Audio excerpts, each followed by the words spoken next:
Cheers, man. Cheers. Cheers. Trashville water bottle. Yeah. Trashville. Nashville. We partied in Nashville, right? Did we party in Nashville? I think I ran into Did you go 2 years early, like when The Phil first was time. there with the guild? Yeah. Went In to like the bowling alley. 2016 or 17. Jeez. Yes.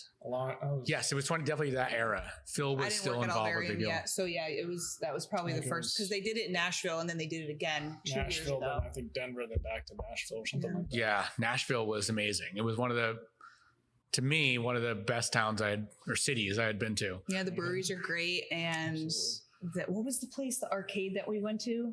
What was it called? It was like an outdoor, half of it was open air. They had duck old pin school bowling and duck pin arcades. mechanical bowling. Yeah. I forget Apparently what they're it's like a called. national chain, but it was a really good time. Oh, yeah. Love that city. I wish Yeah. I knew the name so I could just plug Great it right little now. Nashville was Remember a a good time. dive bar? We went to a dive bar basement live music show. Oh yeah, it looked like a house. You know, like Cherry Street in Wallingford? Yeah. How it looks like an old house boarded up on a corner, and then Sure. you go inside and it's like this massive stage. It's kind of like that. Yeah, Like serving right around beer the out of a corner from keg. our Airbnb, there was like a sign out front that was like live music tonight, and we were like, all right, let's go check it out. And we like went around the building to like this back door into a basement, and it was like this tiny bar set up with like pump taps and like a cooler full of ice, and that was like Trash their can. draft Literally- beer. That was a Like- trash can, Oh, garbage trash can. can? Was it literally like the oxygen Yeah, exposing, just like, we're going to get this That was done. their draft beer, and then they had music playing, and that's when I bought that sticker because Yeah. one of the bands was like named Trashville or something. It was fantastic. Jesus. It was great. Did you see bands down there? A couple of them. Yeah, Some some of the places. events. They Yeah. had like the open, on like the what is that main street there? Broadway. Broadway. They have Yeah. like you just drift in and give cash in the hat type of thing. So that was fun. But we didn't actually see any like full shows. Yeah. That basement show was probably the closest.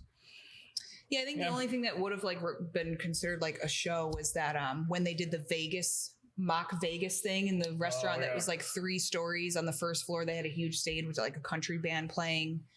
And then the second floor, they had almost like a little Vegas like gambling room set up. They had legitimate like dealers and tables set up, and it was just like you go in, you didn't have to pay anything. It was just token based and stuff. Okay. And So it was you got like raffle Yeah. tickets for the humongous raffle they had at the end, and it was like the that's more actually you win. quite of a genius idea. Yeah, That's a good way to raise money for something and just have like a fake, right?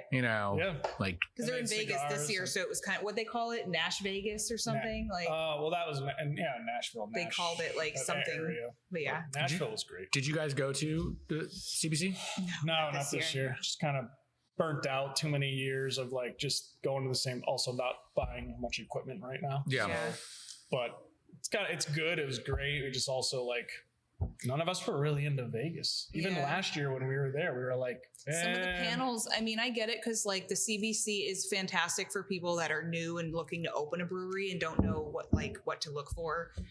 But when you've been in the business for now, even with you guys, 7 years, like when you look at some of the panels and some of the like classes that they have, it's a lot of like basic stuff. I mean, I know the brewers were excited whenever we go because there's always like some new techniques or yeasts or things like that actually like make sense. But a lot of it, even for me on the sales and distro side, there was like, we're there for 3 days and I saw maybe 2 panels that actually pertain to sales and distribution. Yeah.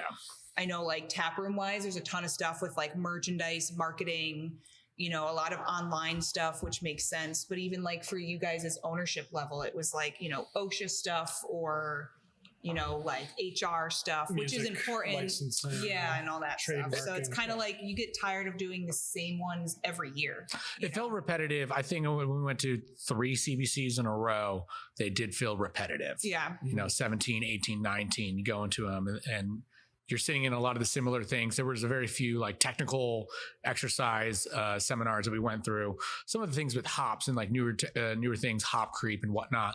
But for the most part, I feel like I can agree with you. It was like repetitive. How much more can we actually learn? And is the time worth it from there if we're not shopping for equipment? Yeah. Right. Yeah. If 'Cause you're that looking was for a big equipment, thing. it's great to get back because like every year they're coming out with new stuff and new technologies and everything. But Yeah. if you're kind of set in that realm, then you can take a break. Yeah. So I mean, big and a lot of it expense too. Right, Travel yeah. out there, get an Airbnb, travel. We usually go with like six or seven staff, so it just adds up. But it was worth it in the past. Yeah.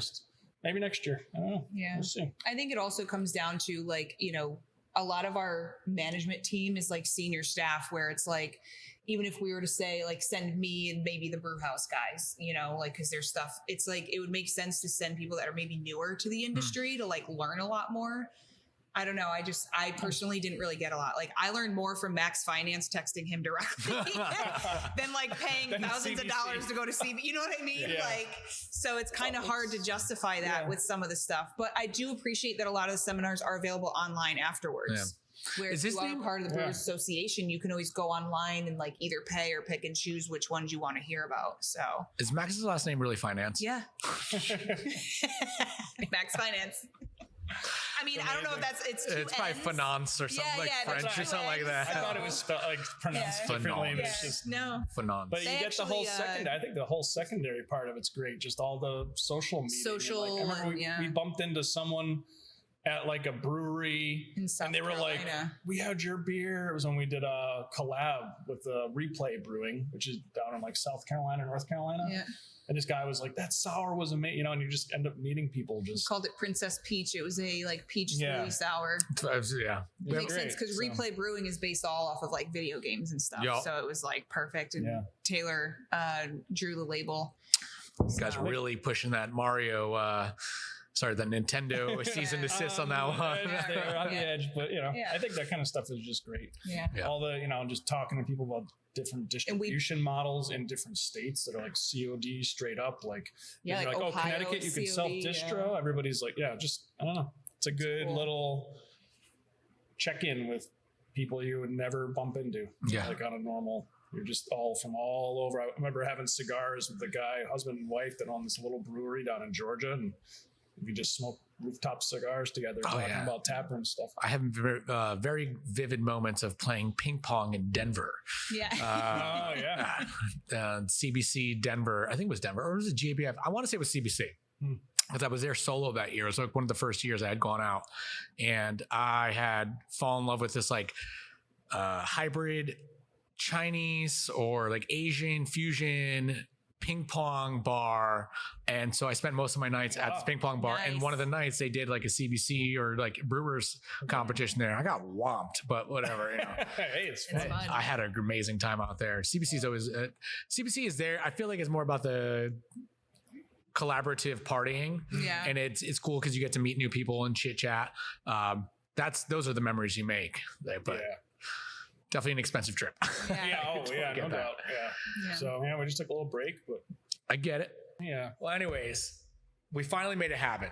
This has been something that we've talked about, I want to say, for longer than 2 years. Yeah. We're in 2024, and our first initial attempt at a collaboration was 2020. Remember? Because we made the Painted Ladies thing, which that was a whole situation. But anyways, so it's been 4 years, and we finally made today happen, collab. Yeah. Super stoked to have that. Yeah. For anyone who's just listening, do you guys want to introduce yourselves? Sure. Yeah. My name's Cherokee. I'm the director of sales at Alvarium Beer Company in New Britain, Connecticut. And this is Brian Bugnacki, owner, Alvarium Beer Company. Love it. Thank you guys. We finally made it happen. Yeah. I love it. Are we naming it New? That New? Yes. Okay, so the name of the beer is called That New. And we should talk about the design. So I was thinking about, in my head, I see the can and it says like That New, like a white label, like some bougie, like metallic font. And that's it. White label, That New. Mm-hmm. And then we just have our logos on the side. Like super simple. Super simple, clean. Like bougie. All right. Bougie. A lot of, I've seen that lately. A lot of the can artwork has been going back to like simple, like just, especially the Pilsners and lagers, like just that classic, simple beer style, Even like our Pilsner, we did that. We did like it's like this just straight up simple, just says the Pils. More scripted, a couple of little elements there. I've noticed that a lot. And I love that because, I mean, we're both New Britain, New Haven is like cities. So it's like, even make it look like a graffiti font on just like a white. Sure, Like, I don't know. I like it. Keep it simple. Yeah, keep it simple. Yep. Yeah, that's great. Yeah, because we're can labels definitely in your department. You and Alex are a lot more artistically inclined, but yeah, I mean, so nowadays marketing has completely changed in general. I mean, there was a period of time where people were just popping out label after label after label, and it definitely like you go to a package store and it confused the shelves. Oh yeah, like you go out there and you didn't know who was identified with what. Especially for the craft. Let's talk particularly about the craft beer industry. Right. You have all these crazy fancy labels. There was nothing that really like stood out that like indicated whose brand was what. Right. And one of the things we tried to adapt early on was just a templated format where you knew it was an Armada product, and we kept it that way. And die cut. You guys have the die. We had the die cut early on. That's very identifiable. I will say that not that I stole the idea, but when we first started doing a lot of our labels, that similar problem is, there's a lot of really awesome people that make beautiful artwork, but like when you have 3 different breweries working with the same artist, it's the artist's style, not necessarily the brewers. Like Alvarium has a very specific branding. X Brewery has a specific branding. So it's hard, like you said, to identify whose is whose. So in our first couple of labels, they're fantastic. This guy in New York City drew them. They're really awesome, like cool labels. But as we continue to grow and make more labels, it kind of got lost. Like our identity got lost in the designs, where then we were like, all right, we need like a template. Like you said, like every Alvarium can has like the band on the bottom. Another really great person that pointed that out was Pete at Aspetuck. Yeah. He worked in printed news media for a decade or two, I think, before he opened the brewery with his wife. And he said, the first thing he said to me was, why is the Alvarium band on the bottom? Think of it like when a newspaper is folded in half and it's sitting on the shelf. You want to read the name. That's why like Aspetuck, if you look at their can labels, it kind of says it on the top. Ooh. You know what I mean? So it's like that when you open the newspaper completely, when you pull that 4-pack out of the shelf in the cooler, then you see the full design. So, and same thing with you guys, you have that like specific template where you have this beautiful artwork, but any person can look at your can and say, it has your logo, it has their standardized design. So I think that was a huge step for us when moving more towards like okay, we need a template and then everything else can go off of that. So, and that's, any new breweries looking to open and want to start distributing, like I strongly recommend that, because like you said, your brand will get lost on the shelf. It does. The clutter of fighting for the shelf space and make sure you stand out.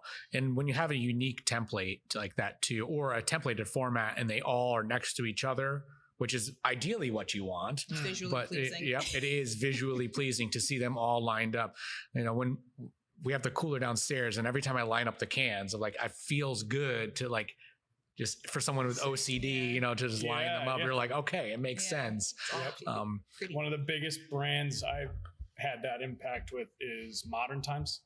Their branding is just like, it's built for that. It's just like exactly the same on one row. It's just like teal, yellow, red, blue. It's like, that was like their whole thing. But yeah, it's just amazing that it all looks lined up like that. And then I'd go out there on trips, and all of a sudden at the hotel cooler, they just have 3 of them, and they just take up like that much space. It feels like this much space, even though it's just like 3 cans. Yeah. It's just like bigger. So Modern Times really did they were very inspirational early on. And just even how he did his whole Kickstarter and everything else going on with the brand identity, keeping it that vibe.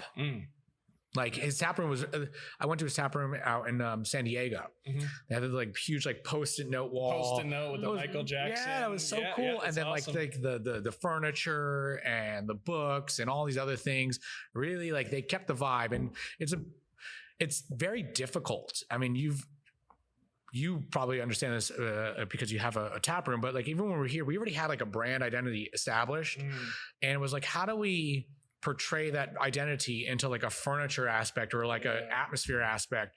And someone had said, it's like, well, you guys have the art, so like that's the side of it that you really need to show. It's not about the furniture. And that's where the mural idea, like the murals came into play. Is like right here, these prints are amazing. Sure. Yeah, Scott Buon, shout out to him. Is that who does your can label art? Yeah, he's from Cape Cod. Okay. He's this illustrator from out there. So he does the illustrations, and then we have Mighty Few who does like the can graphic design and templates and all that stuff.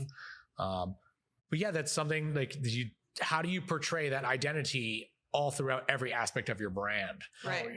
That is the most merch, t-shirts. Absolutely. I mean, you guys did great, like you said, when you were building your tap room. I love like your branding is definitely portrayed in the fact that like I love like the velvet looking green chairs. Yeah. I mean, my favorite label of yours is the herbalist one. So I mean that one, like I would buy that print, put it on the wall in my living room. But like you're first of all being a Coheed fan and like that entire world of how crazy graphics are and like that post-apocalyptic outer space, you guys really honed that in with like your artwork here, like, you know, the queen, the king, the dagger, like every single aspect. Like I always commend your branding all the time to people. So thank you. And you really tied that in nice, even downstairs in the first floor tap room. It's very like, I'm at Armada. You know what I mean? And you can feel it. So it's nice. Thank you. Yeah. It was something that you know a lot more about the brand than many out there, but yes, it was one of those things where it's like, how do you have a brand that, for our image was, we were trying to figure out how do we take this storyline like Coheed does and like branch it out over time and eternity. Like they call that like Coheed, like a space opera. Yeah. Like how do we make a beer opera of like all these characters and locations and places? And, you know, video games are hugely inspirational, music, hugely inspirational. And then finding an artist that could see that identity and a team that can like portray it. Like these are the characters we're trying to get to establish. Can you give us some sort of identity, like how to bring them to real life? And when we come up with a name, how do we create a character or a place or a location and bring it overall like into the identity of Armada? And then when building out the place, we kept calling the place like the castle. And with building out the room, we chose the artwork downstairs because it is the castle. So you need a throne room. Right. So we call it the throne room. Nice. And we have the beer called the Sacred Throne. And we took the Sacred Throne identity, threw it on the wall with our logo where the queen would sit. And then it's like, well, the queen rules rules the realm in which the Armada brand is in. And so we have the upstairs as the Queen's Lounge, and we have a bunch of pictureless frames, and everyone always asks about that. And one thing that came to, so the Queen can capture your soul. No, the Queen actually, if you look at all the souls are over there. Yeah, right. Yes. So it's funny you said that, because it was something that came in hindsight, but I felt like everything happens for a reason. But, you know, the queen in the vanity mirror, she's seeing her evil side of herself in that picture. And, I'll put it up for the video, you know, like the queen, but she's seeing herself and she's seeing the evil side of herself. So if you get rid of all the reflections, she can't see herself in any of the reflections of the pictured frames. Yeah. So nice. There you go. So you get rid of the frames, but something that just happened. Even like your can labels, like, I don't know if you've ever maybe considered it, but doing like, you know, some t-shirt designs. Like my boyfriend plays Magic the Gathering, and like there's some really cool like shirts and cards. You know, you can make your own Magic cards. I think I might do that. Like you should make an Armada stack. Okay, a little like a player's edition. Of Magic cards with your can label. Because like I'm looking, which one's that one with the demon coming through the portal? That is the Sorcerer's Temple. So something like that, like I've definitely seen something like that in a Magic card. Sure. The Queen especially, like they have a whole Coheed. They're like I'm learning about this entire different world.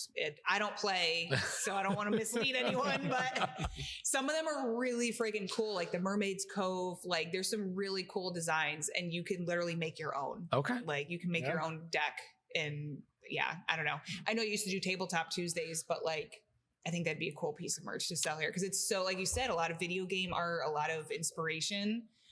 I don't know. Oh, it is interesting because you kind of like grew into it like backwards sort of. Yeah. I don't know, that's not like the right term, but it's like you had the brand, right? Then you needed the space, like we were just talking about. And it's like, I think the brick works really well. It's just like I compare it to Alvarium. We did the opposite. Like we had the space, this industrial space, the can art and all that was like, how do you make it an extension of that? Yeah. And it was like, it's not really right or wrong. It's just like your journey. I always say like there's so many breweries opening and everybody has their different path and their different journey. So it's like you got to craft a space after when you had all that stuff ready, and it's awesome. And then it's like we started with ours, and then the cans were kind of, it's like you saw something that's like backwards, like kind of opposite timelines. So I was like, how do you make that out in the world be an extension of the vibe in the tap room? That was like our mindset in the beginning. Another brewery in Connecticut that I really appreciate that sticks to like their story is like Kent Falls or Fox Farm being like that farm style brewery. And it really is portrayed in their branding. Like Kent Falls, for example, they have a smaller tap room. But they're on farm property and they use, as eco-friendly as possible. They have, what is it?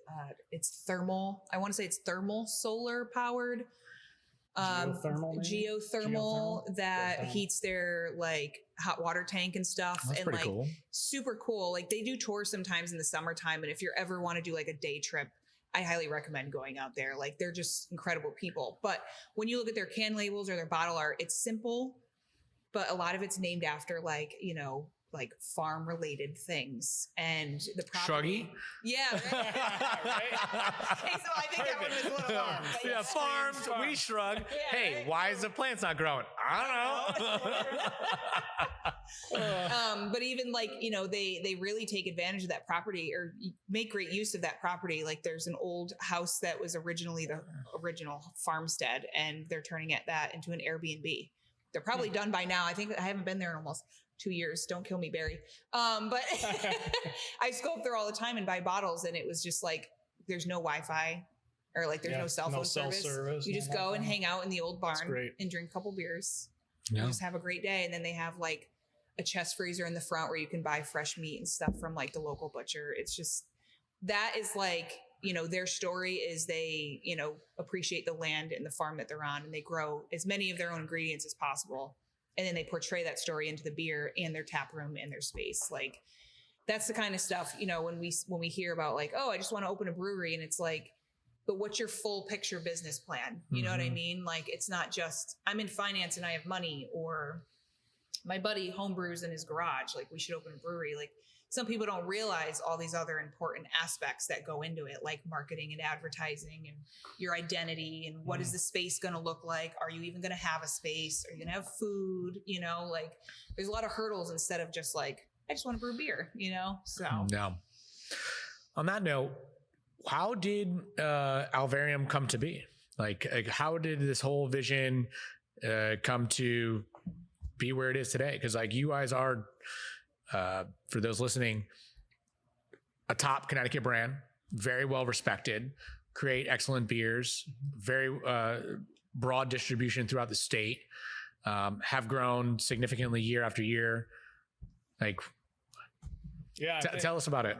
The main, I was touching on before with kind of how the can labels became the out branch from the tap room.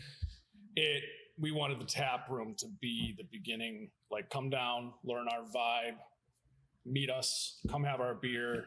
And at the time, a lot of tap rooms were small with huge production space, little 10-foot bar over in the corner. So we wanted to go after like a communal space and really make it like a reason to come down. Games, board games, pet friendly, outside patio, stuff like that.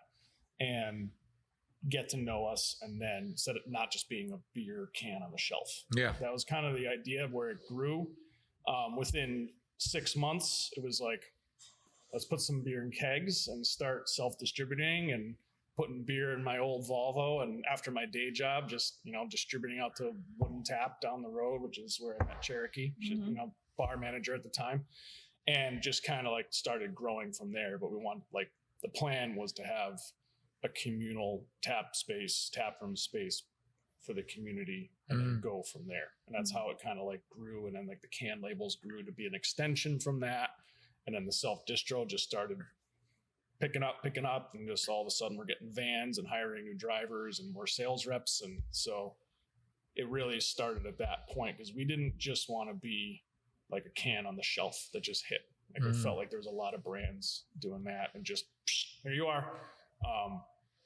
We want to try to do it like in-house first and then grow organically. Absolutely. That was mostly the plan. And it happened a lot quicker than we planned.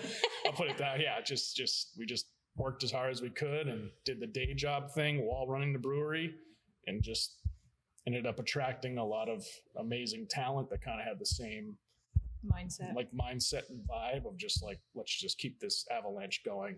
Yeah. And just, and I mean, we both opened at the same time. Like you guys opened in January of 2017.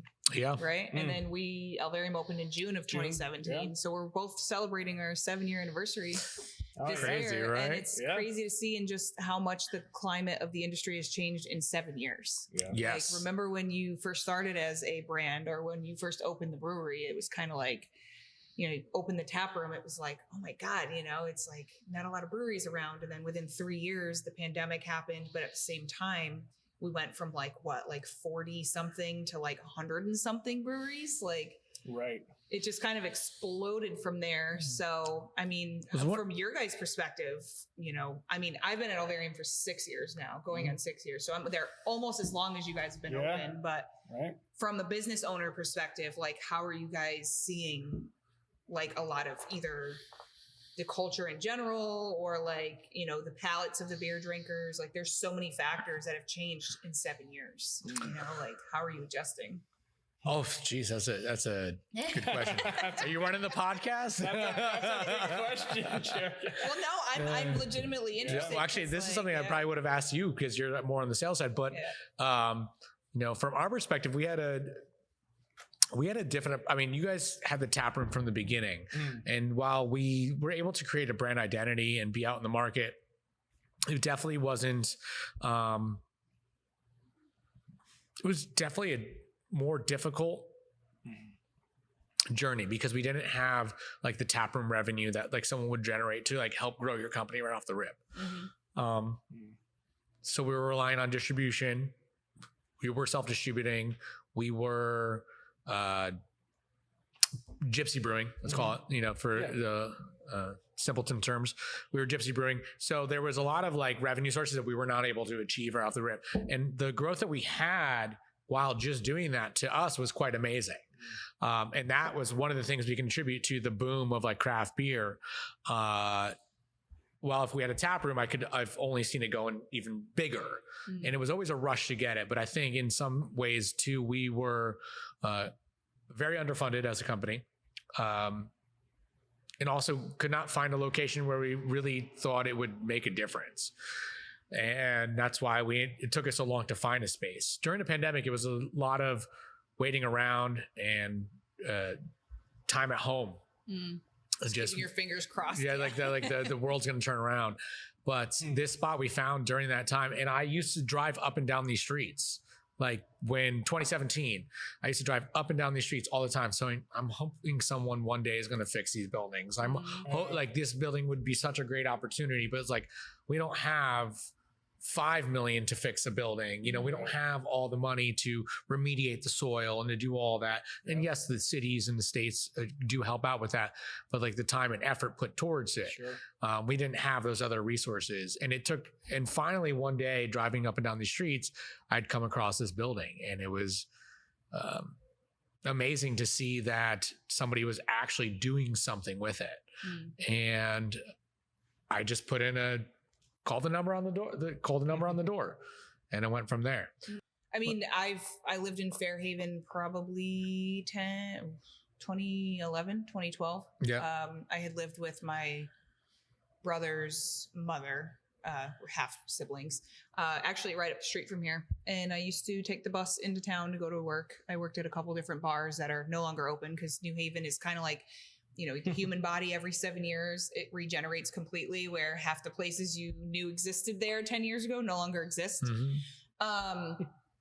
But yeah, I remember this area. I mean, there's a lot of really beautiful buildings, like you said, in this neighborhood, and it would be great to see this turn into more of like a community space where like maybe a grocery store or like something that kind of like, because there's a lot of residents around here within walking distance. So, you know, I look forward to hopefully seeing that New Haven starts to try and renovate a lot of this, or, you know, like you said, apartments, even like there's so much opportunity with these beautiful old buildings that like could definitely be taken advantage of from a business or retail, real estate perspective. Sure. So, yeah.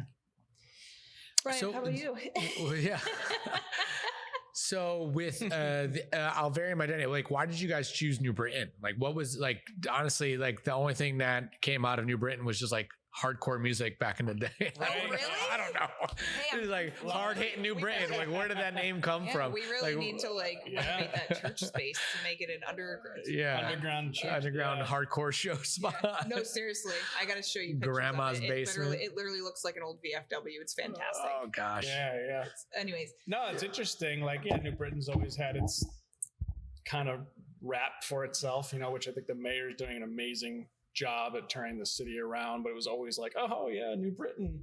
You know, when we were planning, we planned for about 2 years before really getting financing and signing anything. Kind of looked at the map, literally just where is the hole right now? And there was Firefly Hollow, Hanging Hills was up in Hartford, back east, and we were just like, it's a major city with higher population and a black hole with no breweries. Still Hill, I think, was open at the time already, but there was no one in Berlin. There was no one in Plainville. Relic was there. But like when we looked at it, and it's geographically in the middle, a couple of us at the time were from Berlin, so kind of familiar with the area. And New Britain didn't have anything like that at the time. When we first met with the mayor, she was 100,000% down. She was just like, we're absolutely doing this. What do you need to open a brewery? She's like, I got the food truck permits done already. Like, you need the fire, you need the water department. And she greenlit everything. And she's very pro-business. This is the mayor? Mayor Erin Stewart of New Britain is fantastic. She's probably, what was she, the youngest mayor in the United States ever elected? She got elected. And very pro-business. And she was just like, I don't know why New Britain doesn't have a brewery. Let's fucking do this right now. Yeah. And it was like, let's go. And we were like, wow, all right, we're meeting with a mayor. And she's like, very she's so into cool. This, so. She's a Mug Club for Life #1 in our brewery. Yep. And we do her charity golf tournament every year. And she's very integral with the community. And I think her father was a mayor prior. Yep. So like she kind of followed in his footsteps. But she's been just absolutely turning New Britain around. Like there's always going to be some disgruntled people that are just like, you know, not happy with how politics work. But she is like, she comes to the tap room with her we call it the posse. It's all the people that work in the office, and they're all real human beings. Like they come dressed just like us. Yeah. They were down on Thursday night and I saw all them. Yeah, their whole they come crew hang comes out down. in the tap room, and they just like buy a couple beers, and big supporters and undercover cabinet. Yeah, right. So I love it. But no, I mean it's I mean it just all kind of fell into place. Like, but it was mostly like doing a study of the geographical area at the time. Also, the time is going back 8 years. Like when we were planning, like this is the time to do it. Like I think our permit was 49 for the craft permit, with the old permit. And it was like, we need to get in here now. And even at that point, we had people saying like, you're crazy for opening a brewery now. Oh my God. You've always heard that. I feel like there always have the naysayers all the time. Right. Yeah. So we just stuck with it. We heard all the jokes about hard hitting New Britain and all the joke, and just kept going. I kept going and tied in the brand and identity with the town, and people grasped onto that and just went with it. We were like, hey, we are opening a New Britain, and that's what's going to happen. It's going to be good. So I remember just going to some meetings very, very early on, and we were like in planning, and they're just like, oh, the hard hitting New Britain, you know, hey, good luck. I'm like, okay, we're trying it. So I just stuck to it and just did it. But it had a purpose of mostly geographical, with like filling a void and then the higher populations of the surrounding area. So what would you say your demographic is? I mean, they seem like a lot of blue collar workers that, like, for my visits, at least, that seems like the people, they're all in warehouses coming there after work on your day-to-day basis. Yeah. What can you attribute? Mostly during the week. Yeah. Like when we're open Wednesday, Thursday, Friday in the tap room, we open at 3. Generally between like 3 to 5 o'clock, you see a lot of the blue collar workers, like from up the street, or, you know, like HVAC guys, electricians, a lot of the blue collar machine shops, stuff like that, which is great because generally those people are going into work at like 5, 6 a.m. So like we didn't think it was going to make a huge difference opening 1 hour earlier because we used to open at 4. But there are some times on a Friday, like right when we open at 3 o'clock, that our tap room is like bumping. Like I walk through and I'm like, oh, what day is, like, you know, like it's crazy to see that. But yeah, definitely during the week, a lot of blue collar. We do trivia every Wednesday night, which has its own following. We've been doing, you know, Brian's buddy Jesse has been doing it for us. It's a one-man show, one-man band. We don't go through any other trivia services, and he's got a really strong following. We've been doing it every Wednesday since we opened. And again, you want to come in on a Wednesday night and play trivia, you got to get there at like 5 o'clock to get a table. Wow. Because the place just packs out. Like there's nowhere to sit. When we expanded into the other side of our building to have B-side, our small event space, there are nights where we have to have overflow in that room because of how much, especially when we do a theme trivia, like Harry Potter or something. Like there was one night we had how many teams? Like 30, 40 something? 41 teams. For trivia. Yeah. So there are times, and he does it on Zoom still. So the side effect, you know, from COVID was he kept the comedy, or sorry. Wait, he does this all on a projector or something? No, he's in person in the tap room, but he keeps the Zoom aspect for people playing at home. Oh. We did Zoom trivia to keep the trivia going during COVID. Yeah. So he managed the whole thing, but then we ended up getting friends, families, and friends, and we had like teams from 15 countries or 15 states on Zoom, zooming in because they were like, well, it's COVID and Wednesday night I can zoom in and do this fun trivia. My cousin that lives in Connecticut, and like Jesse was tracking the states for a while. Dude, he still does Zoom plus in person. Yeah, he has his laptop that runs all the music and everything, and then he's got his webcam, and he still has people that chat in their answers and everything. They're part of the scoring. So wow, you know, that's been down to like he has like maybe 5 teams a week that come in on Zoom. This is in-house? Yeah. Yep. Oh, wow. And he just does it on his own little DJ booth type of setup. I mean, like, so it's one of your employees is what I'm saying. No. Oh, he's not. Sorry. Okay. College friend. Like a friend. Yeah. Okay, so it is an outside service. I was like, man, this employee's going above and beyond. This is just like he has his own full-time separate job, but this is kind of like, you know, his fun thing. Yeah. Okay, that makes sense. DJs weddings. He's met a lot of people from the brewery and then DJ'd their wedding. Yeah. Did the whole thing, did events for them. So it kind of, this is one thing that feels very good is like he's just so into like the community and the feel and being part of it that he's told me like, you're just making me feel like I want to go out and do my own thing. And that's a really cool side effect to have from being a business owner. You know, there's a couple friends that have gone off and branched their own businesses or their own different types of things like that. And to say that, you know, Alvarium was an inspiration to that is just like, it's cool. Yeah, it's pretty awesome. It's something I never thought was going to happen, never planned for. And it just was kind of like a side effect of it. That's just like, hell yeah, man, that feels great. You know, so to just kind of empower people, like just by doing your own thing. Love it. So, yeah. Yeah. And then on the weekends, it's like typical, a lot of families, like Saturdays.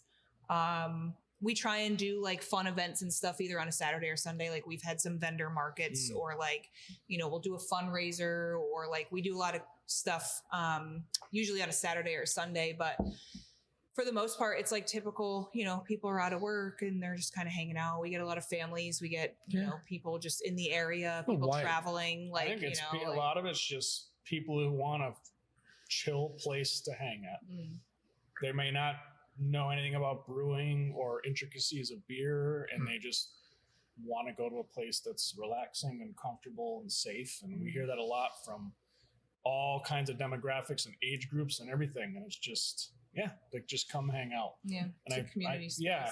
That's good. You know, that's like, it doesn't feel like it's a super beer nerd zone when you're walking in. You know, same here. It's just a very cool place to come and hang out and just relax. And I think a lot of people just Just want that. I can agree with that. We don't chill. Yeah. There's not like, sometimes you walk into a brewery and you in your tap room and you feel like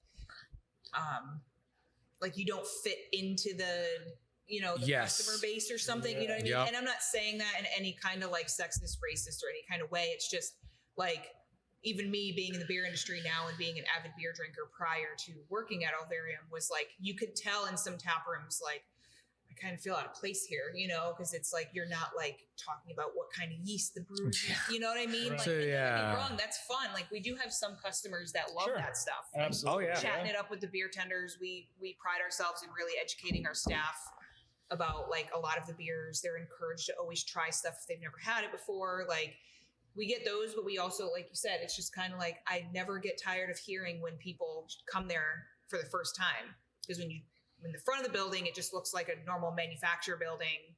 Our sign is out front, some picnic tables. But then when you drive around the back, technically it's the back entrance, but it's just become like the main entrance. That is the main entrance for every time I've ever gone to Alvarium. I'm sorry. That's the real. Walk in for the first time and you never get tired of hearing like, oh my God, like you don't expect it. You know what I mean? Mm-hmm. Like same thing in here. Like you're in this industrial park and then when you walk in, like you created such an environment. Yep. Like in our tap room, it's kind of like going to your friend's house and just hanging out in the garage and just drinking beers and playing games. You know what I mean? So true. Like, it's just some of that industrial feel. You put a couple of touches on it that make it feel comfortable, and then you're like, people love hanging out here. Like there have been people that will stay the whole night. Like they come in at 4 or 5 o'clock, and then they're there until close. And for it, also method is never put clocks on the walls like the casino method. She's a casino. So people are just kind of hanging out. And Cherokee's trying to advocate for fresh oxygen being pumped. pH, fresh. We got the caffeine, we got the beer. Now we need the oxygen. I love it. So part of the whole. I love your Ahsoka shirt. What is it? Ahsoka. It's a branch off the Star Wars. Is that another spin-off? Like the So the Ahsoka universe was quite awesome to watch. I'm a big fan of what Disney has done. I know everyone's going to probably disagree with that, but how they have completely extended that fantasy world in my head to actually portraying it was beautiful. When I first saw The Force Awakens, I was like, holy shit. This is gonna be amazing. Rogue One was the one where I fell in love with it. Rogue One was so badass, dude. That planet where the final scene is, like that was so like, I want to live there. I have goosebumps. I love it so much. It was so good. It's like tradition every year. We watch my boyfriend and I rewatch all of them. Like I'm rewatching the entire the cartoon series, the Bad Batch. Yeah, that's a new one. So many different. So like you have your typical like the 6 regular like Star Wars movies. The core. But like we were talking about timeline earlier with like branding here is like you have this timeline and then they've taken it and just like they took like, oh, this character, we can definitely do an entire backstory like Mandalorian or Boba Fett. Right? Boba Fett. Who was the other one? Ahsoka, Grogu. You have Andor. You have Andor. I'm still. So it took a little bit. It took a little bit to like get into it, but once you make it through, it's fun. It's fun because he was the one who was the backline to the Rogue One, right? And so. I think that's what I don't understand all the aspects of it. Like, there's so many things. When I watch the YouTube like clips of like, oh, did you see the Easter egg of this? I'm like. No. How did you know that the necklace that he was wearing was the one that so-and-so had in this dying moment? 10 years ago, What I saw that was cool recently was people revisiting little artifacts that are in Indiana Jones that are from Star Wars. Like really? It's like if you look into that's more rabbit hole stuff, but it was like C-3PO on the side of a boat that's like in Indiana Jones for like 1.2 seconds. Wow. And like in like when he's holding some of the scripture stuff, there's like one that looks like R2D2. Dude, these guys are so it's like going into cross multiverse. Yeah. Even some of like the bars that are in the background of Indiana Jones are like a name from one of the bars in Star Wars, but it's like so quick that you'd have to catch it on a screenshot, like on a single frame. Wow. So yeah, it's pretty. I love all that stuff when it gets like Easter eggy. That entire like Star Wars universe is just like, yeah. I can geek out about all those brands that do those little things, and like that new TV show Fallout. Oh my God. Fallout. There's so much. So you might not have seen it, but like I'm usually not a first person shooting. Did I text you this? I'm usually not a first person shooting video game whatsoever. Yeah. I have fallen so deep into the Fallout universe that like I played it once, like, I don't know, a decade ago at like an ex-boyfriend's house. And I was like, this is stupid. And then like I had purchased last Christmas or 2 years ago, Bethesda was doing a Bethesda, whatever. It sounds like an evil wicked witch. Bethesda. She was giving me the Maryland, discount isn't that code. a city in Maryland? I don't know. Bethesda. Maybe. Bethesda. Different Bethesda. Okay, got it. But they were doing because Fallout had won Game of the Year, like, and it's 20 years old. Can you believe that? Like, well, the original Fallout was 20 years. Jeez. Yeah. So they did a 20-year anniversary Game of the Year version of Fallout and Elder Scrolls package deal, download on PS4 for like $45, and I was like, I'm buying this. Yeah, and then the deal. Fallout had all of the expansion packs. So the Elder Scrolls originally I downloaded for me to play because I was like, oh, this is like, you know, cool shit that I would do. I'm not really into like the first person shooting kind of game.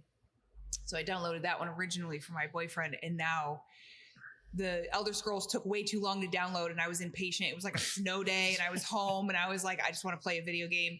So the Fallout one downloaded first, and now I'm like so far down into the rabbit hole of that game. It's They did that on purpose. Yeah. See, they The whole purpose. Get you back into the Fallout. But yeah, I love They bottlenecked it. Just Right. Fallout. We're going to drop off this series in a couple months. Mhm. We'll let them wait for Elder Scrolls. Yeah. And they got you. No, It's yeah, working. but that series is like, I'm excited to see what they're going to do. I hope that sometimes too much of a good thing, you know, like you watch some of these television series that are based off of, you know, books or movies or some other video games or lore. And sometimes they take it too far to where it's like, okay, now people just stop watching it. Like Walking Dead, for example, like Sure. how many years has that like, so with the Fallout, I'm very excited for it. The first season was fantastic. Mm-hmm. I had to like have practice self-control, and I only watched one So it's episode a show night. Like, off the game. yeah. Off Sorry, the I have to game, follow. yeah. It's a show I'm based out off of the. It's a touch show on based off all the of game. this. Yes. But yeah. I But like, gotcha. you know, I'm excited to see how they take it because there's so many avenues with so many factions and characters. But like, I just don't want it to be like 10 years later, they're still trying to grasp at straws to create a show, you know? Walking Dead had something good, and what happened is because it came so big and so quick, and this is just my honest opinion, they took away from the show, but the fact that they built the show around suspense in selling commercials. Mm-hmm. Every single scene was build up suspense, sell a commercial, build up suspense, cut to commercial. It was just over and over and over. It's like, just give me the darn show, because you keep cutting. Like, you're losing my interest. I don't care about the ads. I'm skipping them, or I'm fast forwarding through them regardless. But I fell off of Walking Dead at like season 3. But what's nice about these streaming services, at least some of them now, Amazon Prime unfortunately does have ads now. Right. I'll have to block out their name for that. They're not sponsoring this, but I did have to deal with that. You know, you dealt with ads at a certain point, and you're seeing that shows are being developed. Like, even though it's a paid streaming service, we're just walking ourselves back into the advertisement avenue of TV shows. Right. We're going full circle It's into like- the original development of the television. Yes, just to sell ads, but now you're just buying it from a private entity rather than a cable source. And so Right. you're giving the money directly to the. And all these The- streaming yeah. services, like, you know, say there were like 14 to start off with, and now it's like they're buying and pairing each other. Like, it's like HBO Max and I don't know, what is it, Hulu or Netflix or Disney or something. And it's just like, Too many. okay, cool. Now I'm Yeah. not paying for 2 separate ones, but I'm paying for this one. And eventually it's literally going to turn back into television where everything is just one thing and you're paying one, you know what I mean? You're all One streaming. service. It's interesting to watch it unfold. Yeah. Like with that, you know, now it's just going to those like the Paramount Plus, all that stuff. And it's just changing the landscape. Yeah. You know, and hopefully changing Well, it's- internet a little bit too, like with just being a provider instead of internet just needs a big Yeah. overhaul. Yeah. Well, it's kind of like the beer industry. People look at what happened with the whole Bud Light situation. Like, you know, it's crazy how people drink Bud Light, and, you know, this person had received a handful of cans special to them. It's not like they went mass market. And then you have all these people rioting, I'm not drinking Bud Light, but they're drinking other brands unbeknownst to them that are owned by Bud Light. Yeah. And I'm just like, okay. You know, and it's, you know, I'm very big about doing research, especially because conglomerates like Nestle or any of those other larger brands where they just buy up all these cute little, like Annie's Mac and Cheese was my favorite. Yeah, Annie's Mac and Cheese was my favorite. It was like family owned and organic and all this stuff. Guess who owns them now? Right. Their biggest Kraft. competitor. Yeah. Kraft Mac and Cheese. It's kind of like Anheuser-Busch or a lot of these other bigger brands, Miller Coors, things like that. And they have the money by all means. And some brands end up really like having a lot of growth and expanding in ways they never thought they could. Yeah. There's obviously pros and cons to a lot of these acquisitions happening, but all I'm going to say is like, do your research. Don't try and boycott a solo brand when you don't know that that company probably also makes, you know, this other alternative beer that you're going to drink instead. They're still getting your money at the end of the day is what I'm getting at. Like whether it's you buy Bud Light or something else they make, they're still getting your money. So yeah. That's my guilty pleasure. Yeah. Budweiser. Yeah. I mean, I'm a Miller Light. We're a Miller High Life family. Yeah. High Life and Budweiser. I'll probably get canceled for just saying that, but it's like I go to a place and sometimes I just really even though I mean, we make beer as a company, like that's like our focus. Like I should be supporting every craft I come across. I generally do. You know, I try to start off with like I'll have something local and then easy cruising for the rest of the night. I would rather go to the local destination, but if I go to like I don't know, a Chili's or I don't know, not that those are popular spots, but I go to some places and they usually have, I've always come to this, if they have 5 macros and like 1 local, I'd probably choose the macro over the local. And it's not because I'm not willing to experiment, but I'm just not in the environment that I want to experiment. Right. Like I really just want to just have a good beer. And you know, it's sad to say, like Budweiser is an amazing beer. You know, it's truly incredible. It's not sad to say, but well, there's a documentary, I believe it's on Netflix or one of those streaming services, and it's called The King of Beers, and it's about Budweiser. Yeah. And you know, the thing is, all of us small guys that are in local craft, absolutely, like we all have our story and reasons for getting into this. You know, most of us have strong ties into the direct community, and we have a hard following, and we have people that are diehard. Like I know there's a few friends/family members that are like, I'll never drink macro. I only drink craft, which I'm incredibly grateful for. I will never bash you for that. Thank you so much. But then there are like, you know, oh my God, where was I going with this? Take your time. so yeah, I think with the macro brands, it's like, you know, looking at the Anheuser-Busch model, like Budweiser brews in different countries, and it's the same beer, whether you drink it in Japan, in Germany, in Florida, in Mexico, in New Haven. Like it's that's the dialed thing, in to the point where I know I'm going to have the same thing no matter where I go. Period. Right. And that's kind of what most of us strive to be. We don't want to be a conglomerate like AB, but we want to be able to have that quality and consistency. Yep. Whether I drink your beer here today and in-house where you make it, or if I'm in New York City and I see that they have Armada on draft and I drink it, I want to say it's the same beer I drank at their tap room. You know what I mean? Like that's, so if anybody ever has, you know, I think it's about an hour and a half, 2 hours, definitely watch that documentary because I'm going to go watch it tonight. It's incredible insight into the beer industry. Link in bio. As a whole. Yeah. Right. But like, and this is by no means, I'm not like, you know, doing anything. You can you're gaslighting them. Oh, we got some food. Got some food. Oh yeah. Downstairs. You can bring it to the guys downstairs. Oh, sorry. Thank you. You're all good. Yeah. But, like, thank you. That's something that like they do in their own internal competition. So brewers from all over the world, they're head brewers at every Budweiser facility. competes and make the best. Who makes the best Budweiser. And it's incredible. They have the whole panel of like 20 people and they all ship like a case of their Budweiser from their brewery and they get judged on it. And it's this crazy, they go through the whole thing, like this panel, everybody has all these beers and it's like these pages and just like, it's insane. Like even if you're not a macro brand or you don't like Budweiser, watch that documentary because it's incredible stuff to learn about the beer industry. I think you'll grow respect for any type of company that can mass produce any type of liquid on that volume. And obviously they have the money to be able to support all the different departments necessary to make a product like that.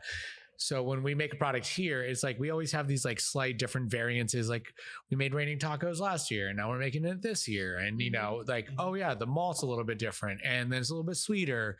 It's even though you follow the recipe tried and true every single time, you have variances. Right. And we talked earlier today when the staff was all downstairs hanging out, like silo malt. You buy a silo, fill it up in the middle of the winter. And by the time, or, you know, it goes from the winter to spring and then it dries out as it gets towards the end and you have it topped off. So you have all these variances on how the malt reacts of moisture content. And to me, there was something I never really considered because I've been bag graining every single thing I get. Right.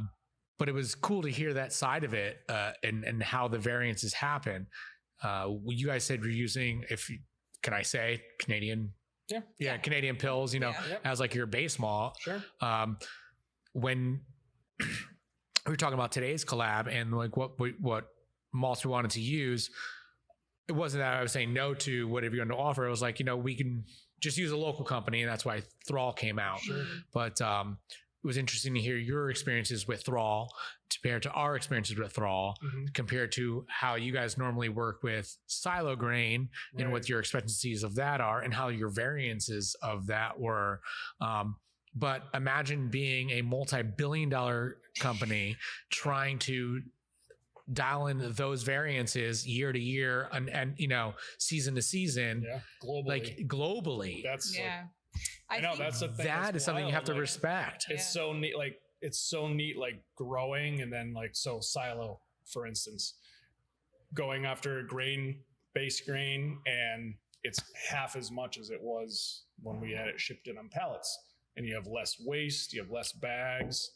The price helps a lot. Exactly. Less grain dust smoking around your, you know, but it's also, you have like these side effects, like we just talked about there, but also like the mechanics of the silo breaking down, or the entire auger system seizing up, or just the cash flow. I mean, monetarily it makes sense for finances, but then all of a sudden it's like, okay, silo fills coming in. You got to like plan for that because it's just a spike in expenses. You know, it's just so neat to go through these challenges that it makes sense in the long run. But then it's like, right now we got to plan for that, get ahead of it, you know, or getting a whole shipment of cans. Same thing. You know, it's just, I couldn't imagine, like you're saying, on the Budweiser end of it, like, I want to say because their scale is just so much bigger. Right. I think, and you know, don't quote me on this because I don't know if it's 100% fact, but I believe either they own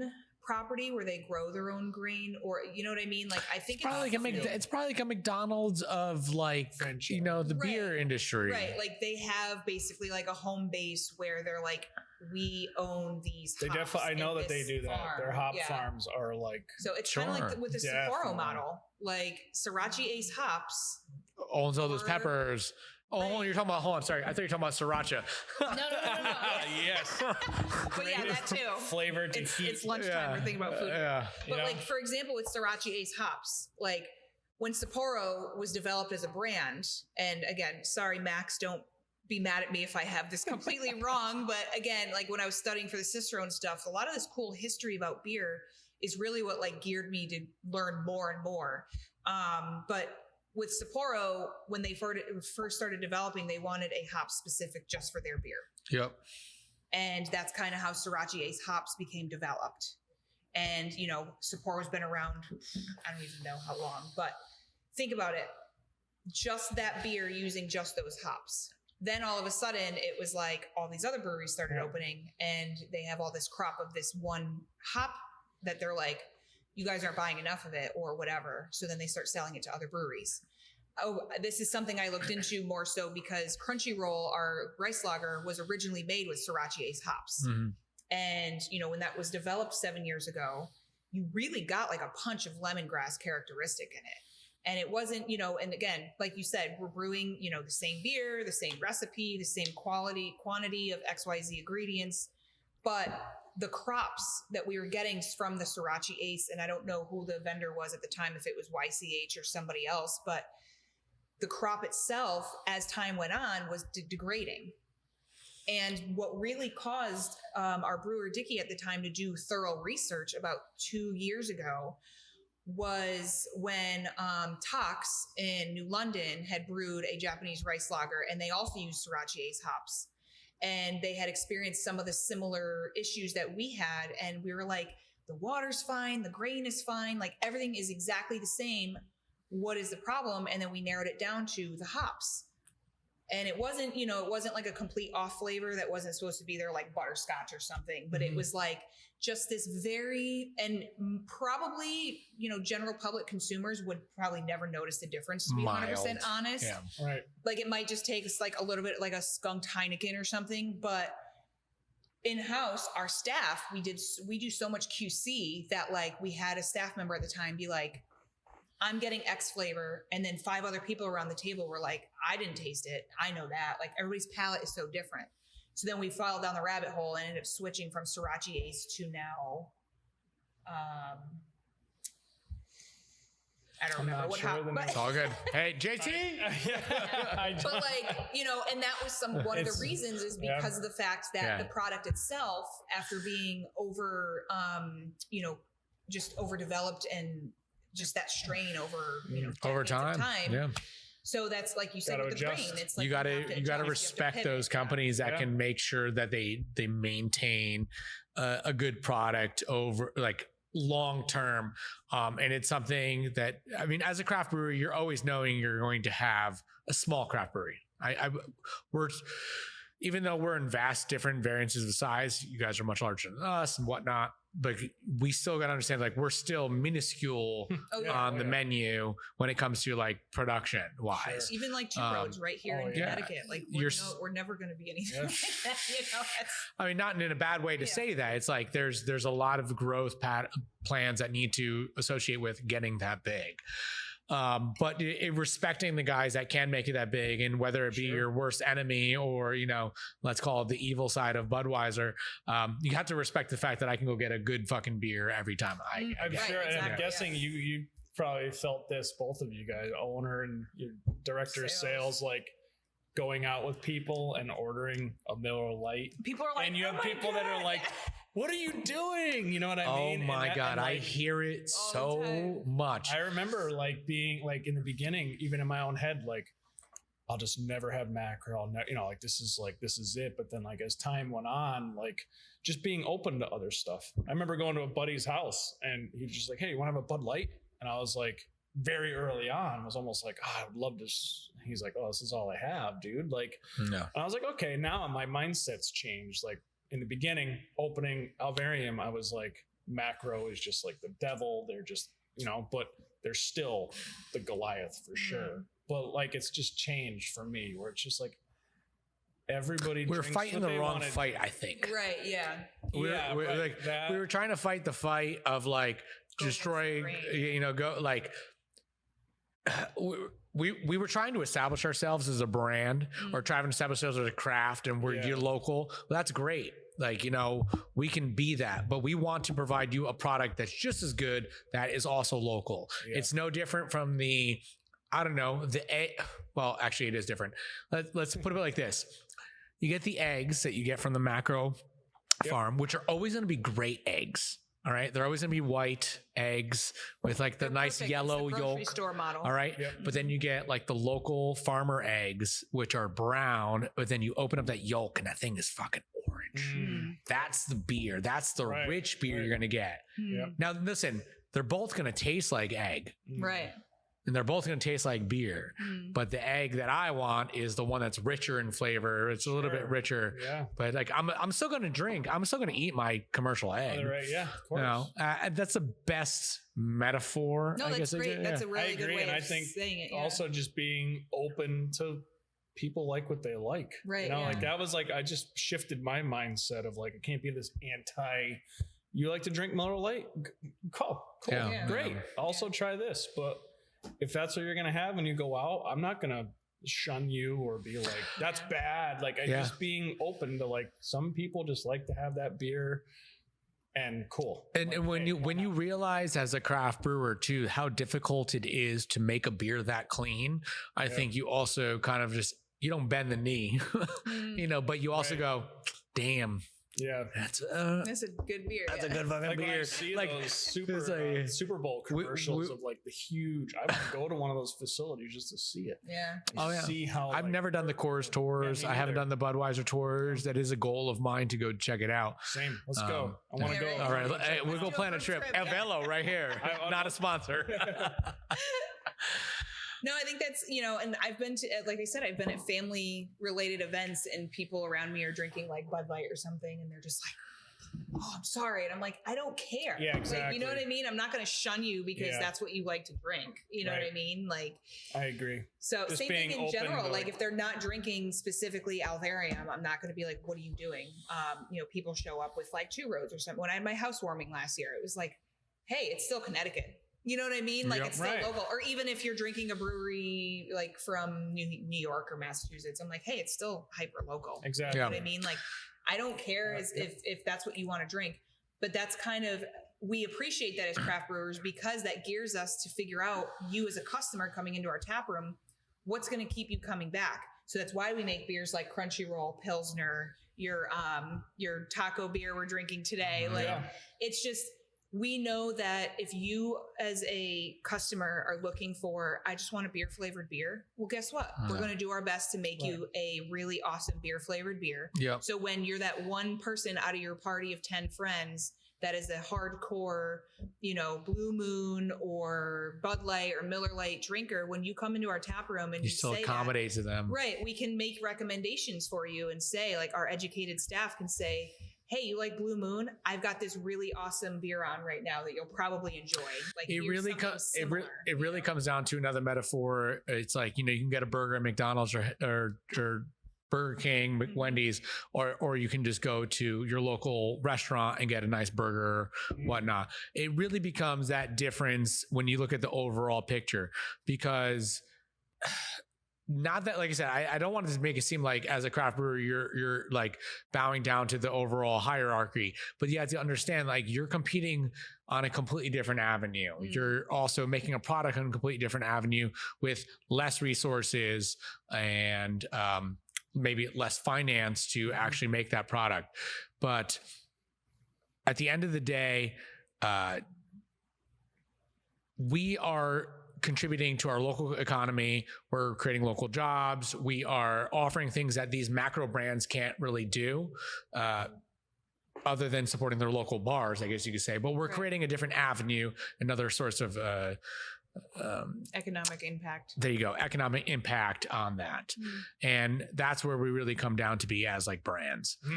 I think that I have my passion for craft beer has continued to grow, but I've also become to like mature in it. And if we're no longer that like Sam Calgione, what's his name? Greg Hall. What's his name from Stone? Stone Brewing. Not Greg Hall. I can't think of his name. Oh my goodness. He opened his own brewery in North Carolina. Stone Brewing, the big dude with the long hair. I can't remember his Mitch Steele. That's another guy. Oh. Anyways, so what I was trying to say is, like, if you've come to notice, is that all these big brands that we looked up to that also fought that fight, like Sam Calgione. I'm gonna call him Greg Hall for the sake of this, but someone will correct this in the comments. I don't know why. He's the main face of Stone Brewing. We all looked up to them at some point, and like they were like, "Hey, craft beer revolution!" And guess what? One sells to Sapporo, one sells to, was it Heineken? What did Sam Adams.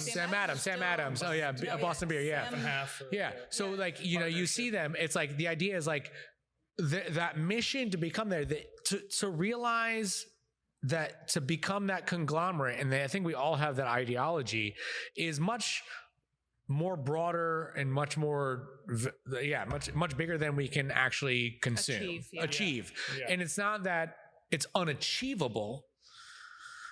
You just need to be able to understand that, like, there are people who have already done the research, who are not reinventing the wheel, who know how to make beer as perfect as it can be. And signing up with these guys are just going to make their beer even more superior. Right. Yeah. Right. So don't call me a sellout, but I definitely understand the reason why, like, they did that they chose that path. Right. Absolutely. Right. And who knows what was going on, like, business wise. Right. Yeah. And that's the thing. Maybe is they needed that kick or something to get that extra supplier or that extra distribution. That distribution model. I've heard that stuff too. People signing over to a bigger AB house or something, and it just opens up doors. Yeah. Like, we have a pretty good relationship with Spikes, who's the owner of Terrapin down in Georgia. Yeah. And he sold out half to Miller. Sure. And, he's still a craft brewery, but he says that's what made sense for the business at that point. And then the doors that it opened, like, are pretty huge. So you can have one set of people that are just like, you're a sellout.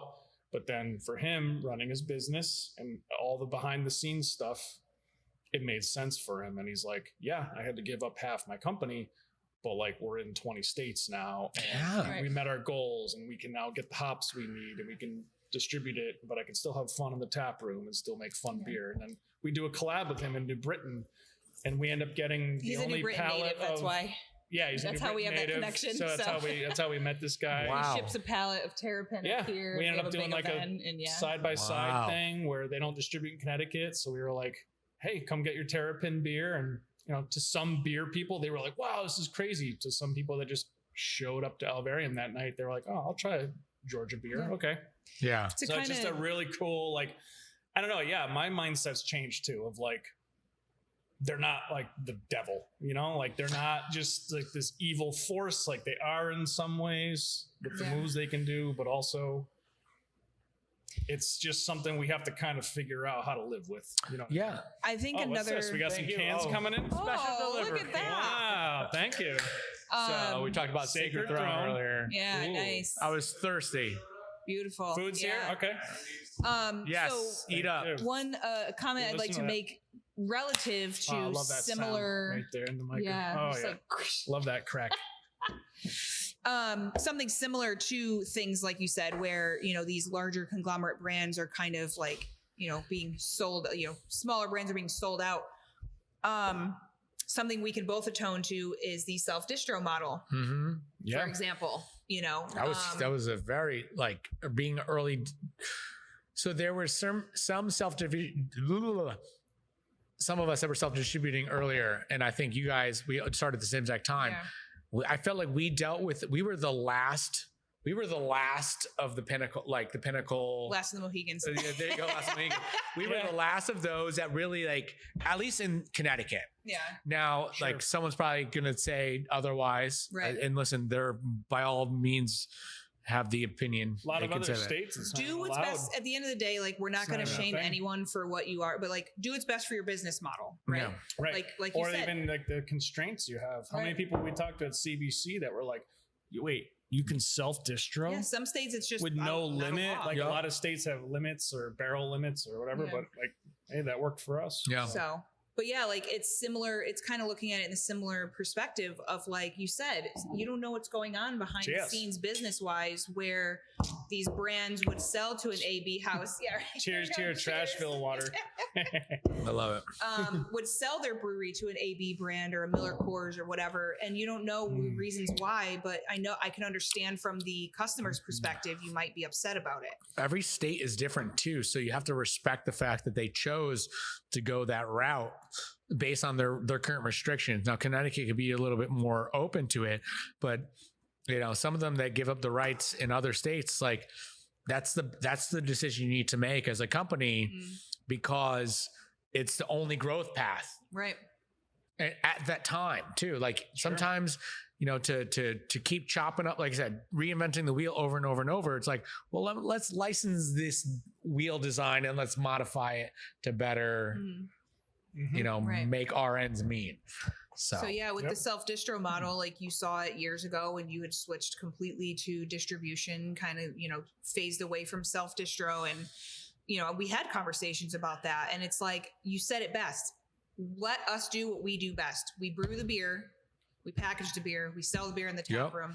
Let the distributor deal with chasing checks and angry customers and warehouse and vehicle failures and this and that. Like, that's what they're there for, and don't get me wrong. Like, even with Night Shift, they were self-distro for 8-9 years. Time. Like there's a lot of, it gets to a point where, is this truly making sense for our business? Is this financially and economically going to be a long-term solution? Yep. And, here we are, 7 years open, 6 years self-distro.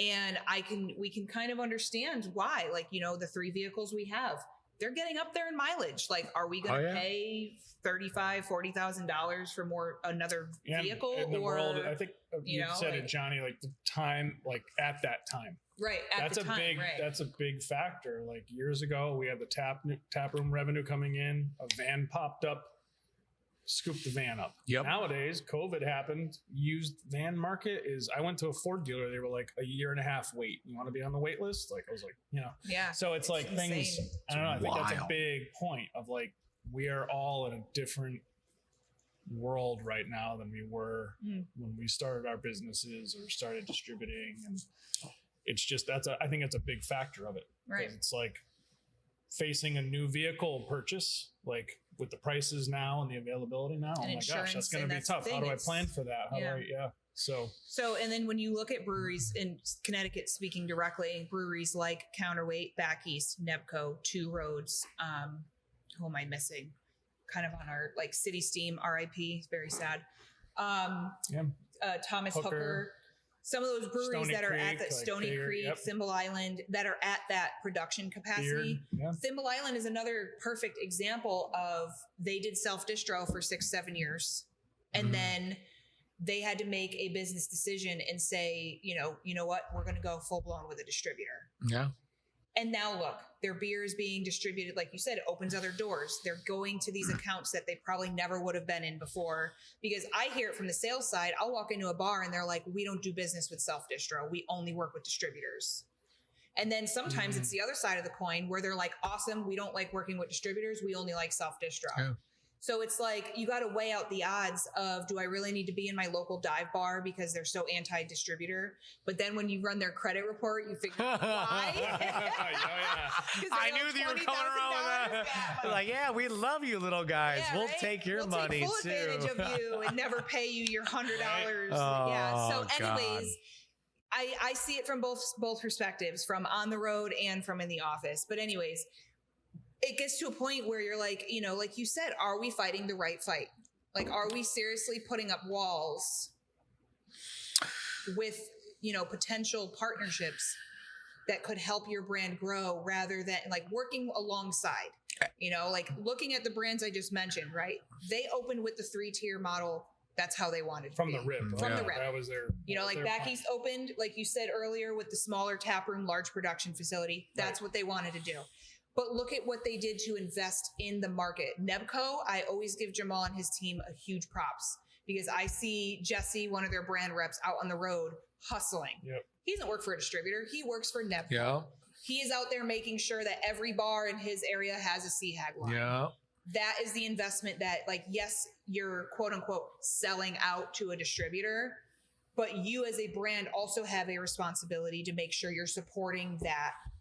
You want your beer in every bar, like a Nebco CHAG or like a Counterweight Headway.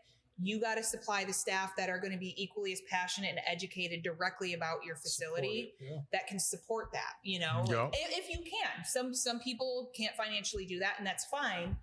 But when you look at those brands in Connecticut, like Two Roads, I talked to Caitlin, their sales manager. They have 6 brand reps, probably more at this point. Counterweight, they're hiring for another sales rep. It's like people still want craft. It's just let the distributors do what they do best and get it in all of those doors. And then you have your brand rep reinforcing and assisting with events and tastings and making sure, product is on the shelf and available. And, it's a partnership. It's not a us versus them. It's a, we work together, so, right. We're not full state with Serene. You've worked with them for a little bit longer, but in the territories, they do carry our stuff. They do really well. We saw the growth. I ran the numbers based on self-distro compared to what they've done in the past year for us. And they've done tremendous work and just for the us. logistics of getting down to just Fairfield County, which is like, we could sell the beer, no problem, but getting it down there is always like a nightmare. Yeah. And then I think when it gets into like growth ideas, it's like, this is not sustainable. Like, right. It's like, as you grow and you're like, what are the bigger ideas? And I think you're saying too, like none of us know we're going to be like this national behemoth. Like I think those days are kind of over.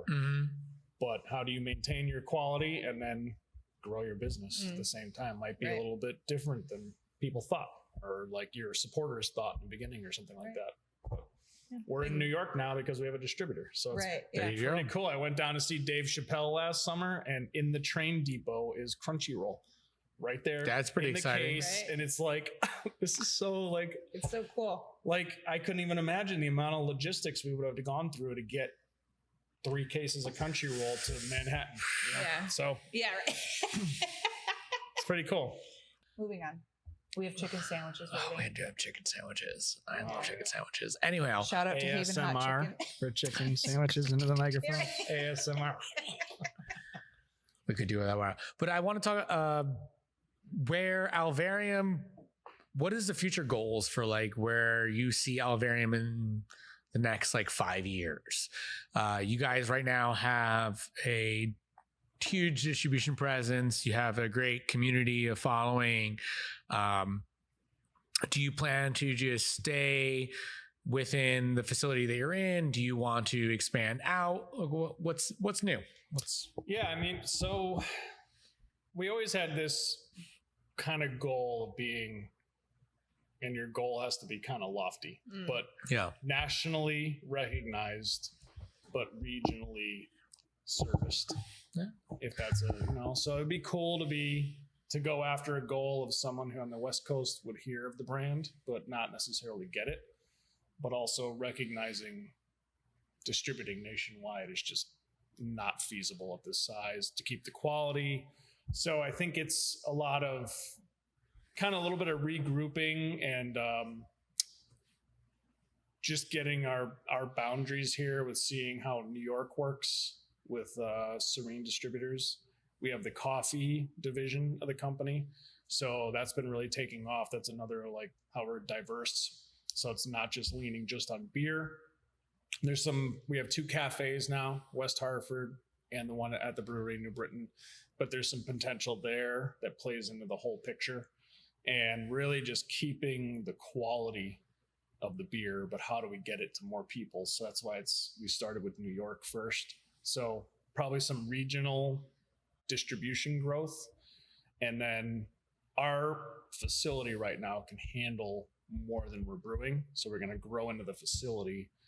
And then once we reach that break point, potentially at a second location, but probably more coffee before that, in unison, and just keeping that taproom experience going, keeping the beer quality going, and then how do we expand our reach, but not sacrifice the quality of the reach, which is slow and steady. It might not be overnight, but how do you just keep working towards that? Like, is it one county or one state or a blend?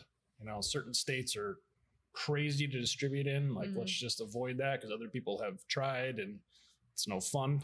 So I think that's we've always done that. So like our growth was pretty explosive in the beginning. I think a big part due to the local community and the tap room. How do we just keep it going steadily out in the market, which is a whole different strategy. and logistics. And like we're just talking about distributors and everything, but not to just be like, we're going to be in 12 states tomorrow. That's not, I think it's also not like what we're about. So yeah, like what Brian said, you want to have, when you first open, you have this lofty goal, but like I said, look at us being open 7 years now, and the craft beer industry is changing in good and bad ways, you know, but when you are kind of on this smaller business scale, you have to be able to be innovative and pivot, you know, like we, you know, when you first opened Alvarium, like you said, you business planned for 2 years and then you opened in 2017.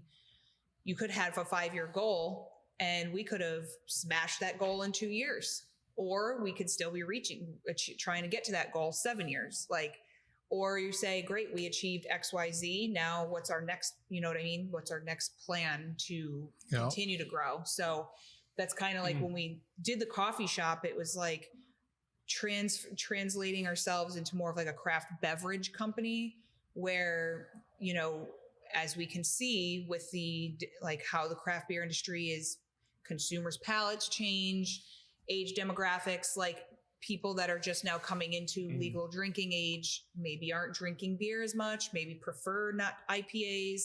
You know, there's a whole new market with like the THC and CBD stuff going on. So it's like being able to continue doing what we do, but then looking at a, you know, goal in say 3-5 years from now and say, okay, what's our next product, or what are we going to do to stay relevant and keep our doors open and provide quality products and a really great space to hang out in, while also reaching different customer groups, bases. Yeah. So I think like we opened the coffee that way. Yeah. So Alvarium was already known for great beer, great vibes, comfortable space.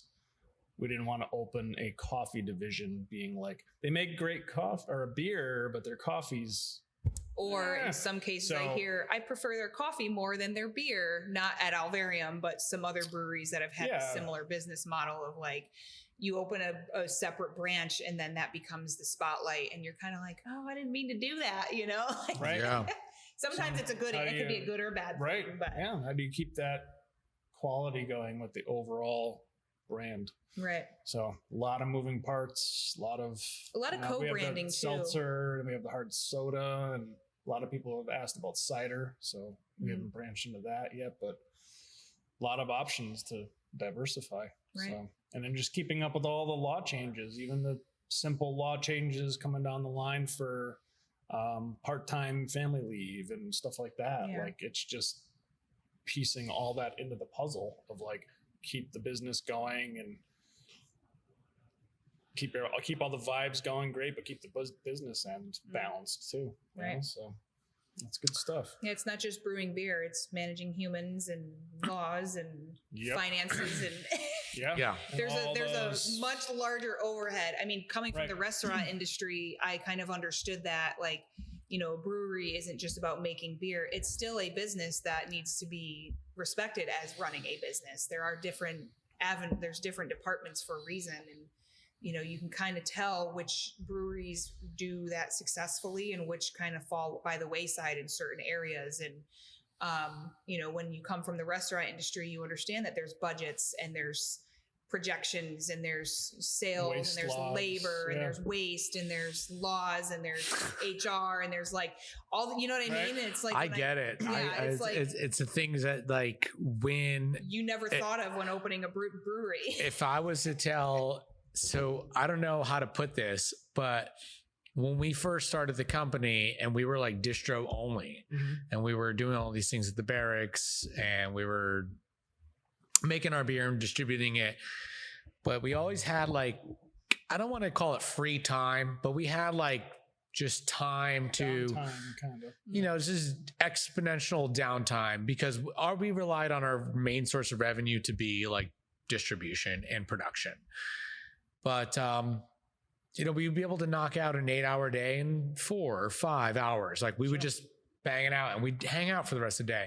And we don't have that much money anymore because like we're managing all these other departments, you know, whether it be the tap room or other things, make sure that the Yeah, it's called the tap room. The facility is like up and running. Yeah. It's like, hold on, shit. Now we got to clean the bathrooms. And we got to do this. Yeah, whatever it may be. It's all these other little aspects that add up over time. And people used to ask me, especially other brewery owners, just like, "What do you have the time to do this?" Like, I don't know. I'm just making beer, man. What are you talking about?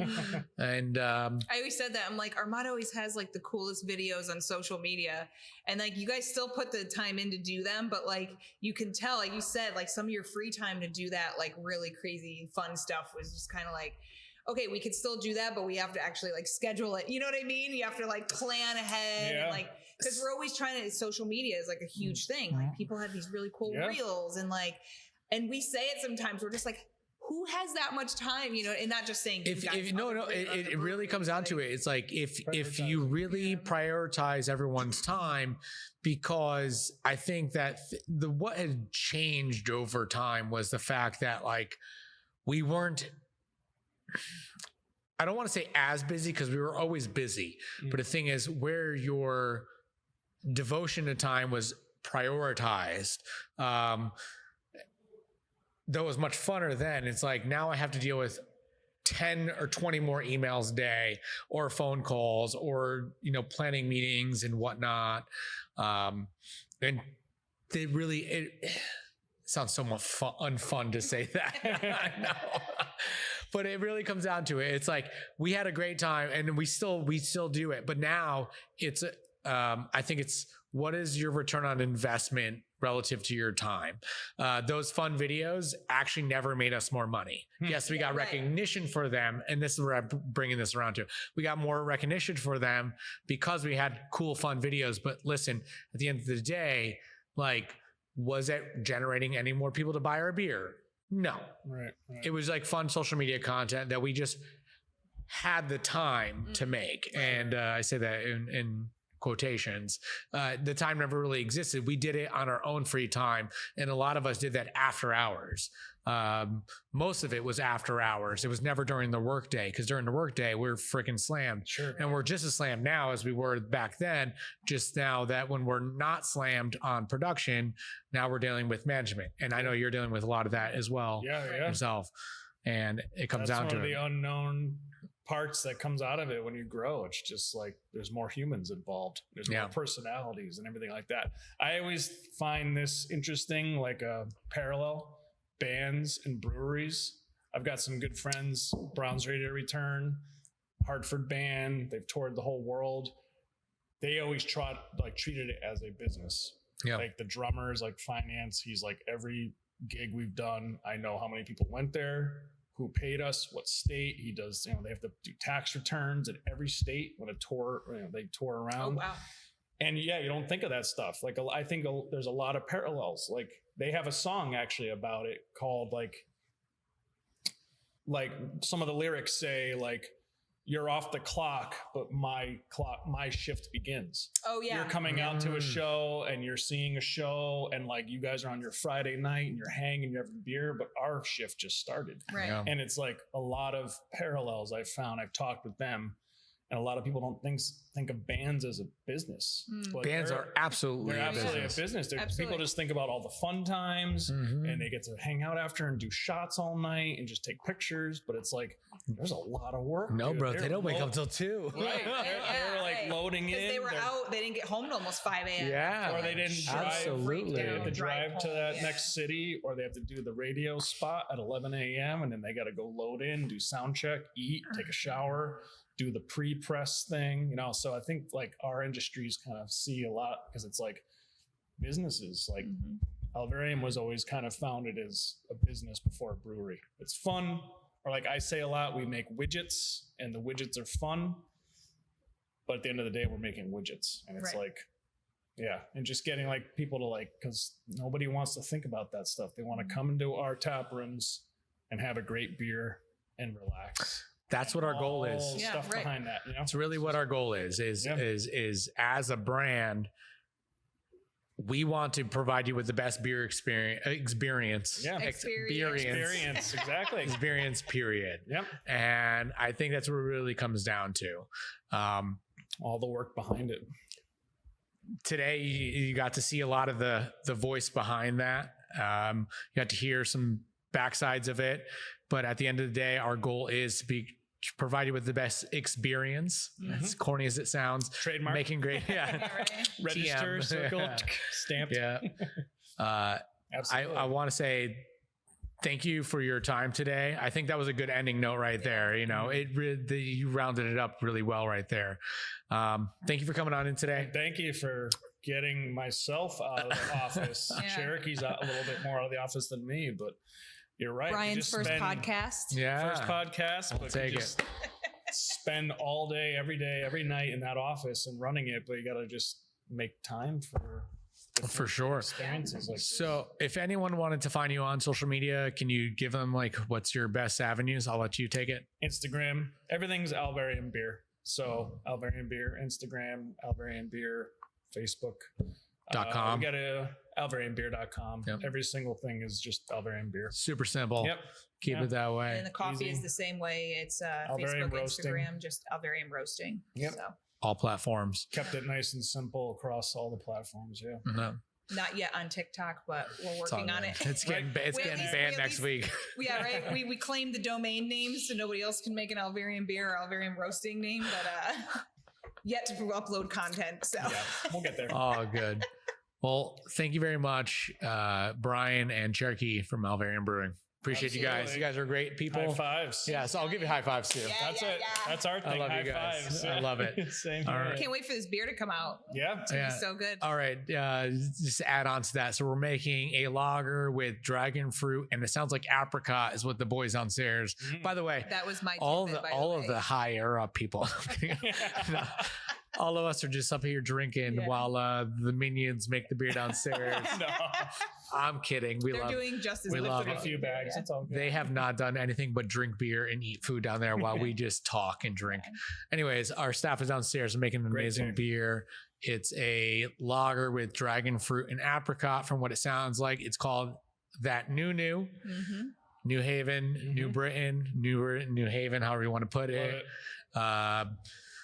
I think it's like it's 5% or something like that. Yeah, just a low and slow fruited lager, and it'll be great. I mean, sounds like by batch size, it'll probably just be tap room only once it's ready to go. Tap room for cans and draft only. Yeah, cans and draft. Little both. beneath the news, but very size one font.